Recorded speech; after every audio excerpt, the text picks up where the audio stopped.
आप सभी का स्वागत है मेरे इस चैनल पर। आज मैं आपके सामने एक नई कहानी लेकर प्रस्तुत हुई हूँ जिसका नाम है खजाने की खोज।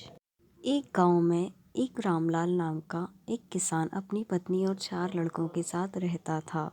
रामलाल खेतों में मेहनत करके अपने परिवार का पेट पालता था, लेकिन उसके चारों लड़के आलसी थे, जो गांव में वैसे ही इधर उधर घूमते रहते थे। एक दिन रामलाल ने अपनी पत्नी से कहा कि अभी तो मैं खेतों में काम कर रहा हूँ, लेकिन मेरे बाद इन लड़कों का क्या होगा?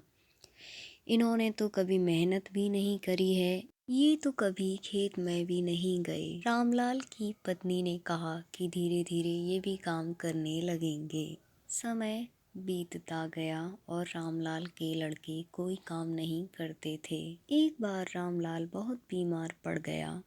वह काफ़ी दिनों तक बीमार ही रहा।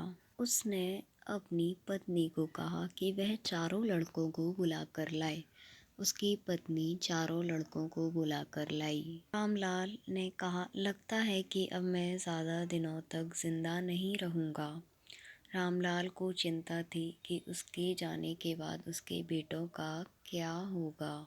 इसलिए उसने कहा, बेटो, मैंने अपने जीवन में जो कुछ भी कमाया है वह खजाना खेतों के नीचे दबा रखा है। मेरे बाद तुम उसमें से खजाना निकाल कर आपस में बांट लेना।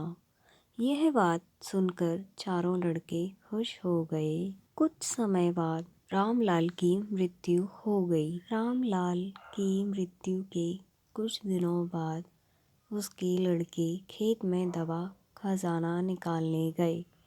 उन्होंने सुबह से लेकर शाम तक सारा खेत खोद दिया, लेकिन उनको कोई खजाना नज़र नहीं आया। लड़के घर आकर अपनी माँ से बोले, माँ, पिताजी ने हमसे झूठ बोला था। उस खेत में हमें कोई खजाना नहीं मिला।